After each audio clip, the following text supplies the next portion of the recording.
Hello everyone and welcome to our fifth and final track profile on my first ever trip to England. We're closing out the trip in Newcastle, visiting Newcastle Racecourse in Gosforth Park, a track that opened back in 1882. So let's go ahead and get started.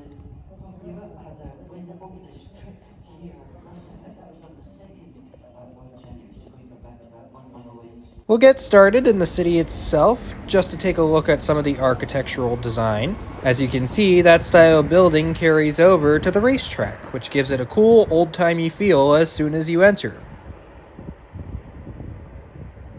Inside the track, we'll begin by looking at the Grandstand. After all, most of the day's action can be seen from here. The track is very easy to navigate as the parade ring is directly in front of the Grandstand structure. The only reason you would need to move from out here would be to go inside to use the restroom, get food, or go back to where the pre-parade ring is. Otherwise, you can see the horses before, during, and after the race from right out front.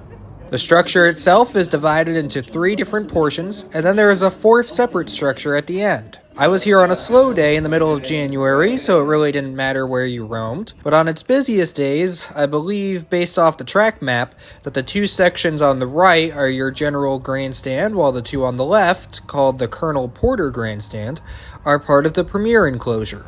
Each of the 3 structures in the main building include dining room options at the top as well. In fact, when you're in the general grandstand area, it's all standing room on the steps.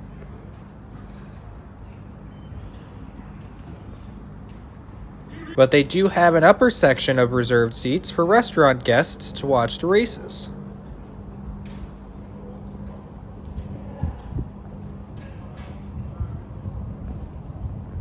From there, heading down towards the final furlong, Martin's Brig, Marcelo C. Then came Aspire to Glory, Gemini Man, Coromento and James Bond. Clock Newer trying to get through very late on the inside. Martin's Brig about to be buoyed by James Bond. Here comes Clock Newer blasting through toward the inside. Martin's Brig, James Bond and Clock Newer has got through to win. Clock Newer up in time to beat James Bond, Martin's Brig and Gemini Man. Then Coromento and top favourites.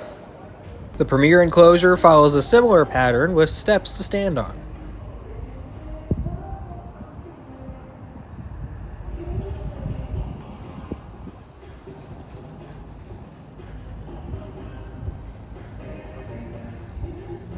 The apron is very big and wide open with a few benches to sit on, plus the bookmakers to place your bets. Toward the upper stretch is also a designated picnic enclosure for when it's nicer outside. Just make sure you wear some proper footwear if you plan to stand in the large grassy area, as my shoes got quite muddy on this day. Inside the main grandstand is a standard room with tables set up, a concession stand, bars, and places to wager.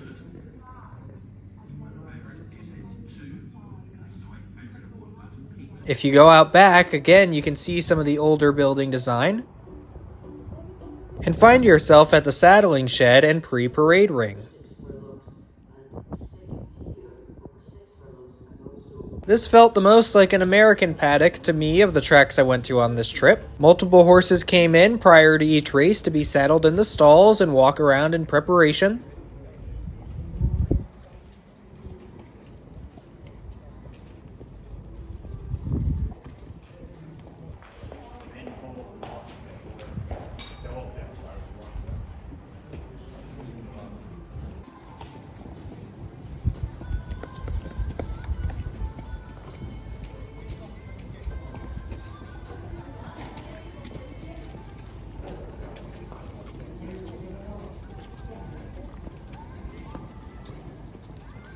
Once the horses were ready, they would leave the saddling shed and begin their long path to the parade ring in front of the grandstand.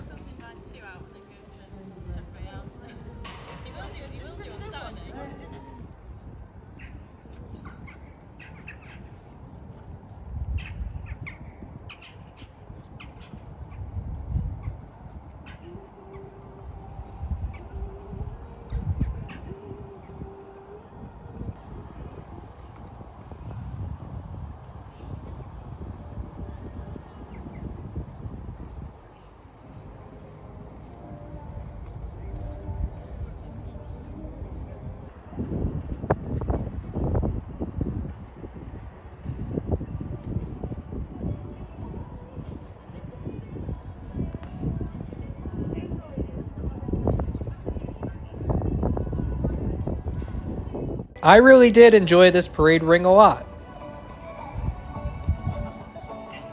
I thought it looked really cool seeing the grandstand structure behind the horses as they walked. There are a couple of tracks in the US that have their paddock up front like this, but the ones I've been to, you can't get to this angle because the track is directly behind the paddock. So it was cool seeing the horses parade around with the grandstand right behind them.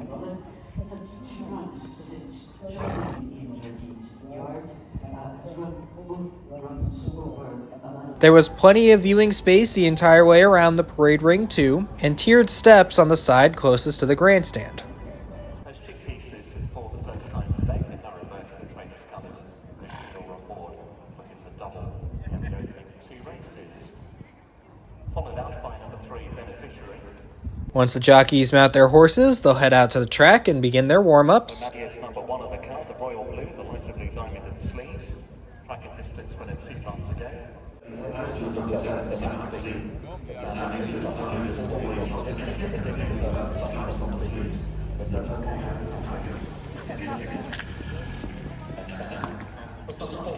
The track closest to the crowd is a Tapeta synthetic surface, but Newcastle, which is open year-round, also hosts national hunt racing over the jumps on certain days of the year. Most of the synthetic races are run with no turns, with the chute going back 1 mile. The opening race of the day I was there for was 1.5 miles, so it did not start in the chute and they did turn. But I was told the track usually cards that distance first as their floodlights don't cover the entire track. So on a day like this, where they start losing sunlight as it went on, races 2 through 7 were all out of the chute. However, it is cool being railside and seeing this take place as the horses start far away from you and gradually get closer.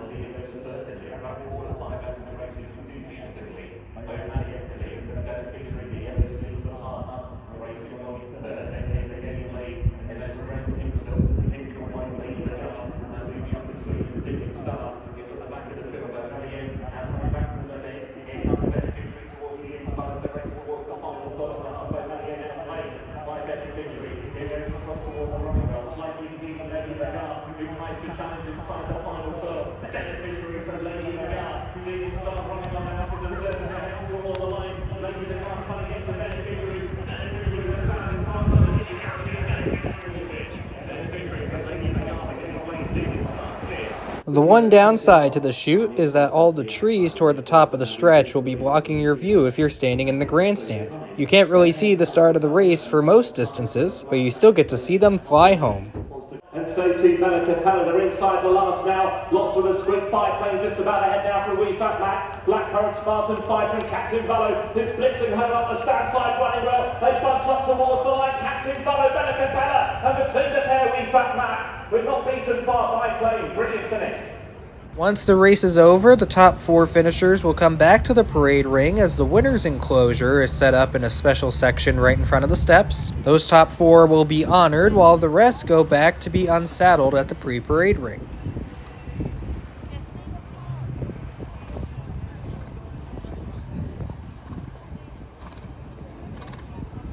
Coming back into the winner's enclosure, the favourite federated, trained and owned by John Butler and run by Oisin Orr.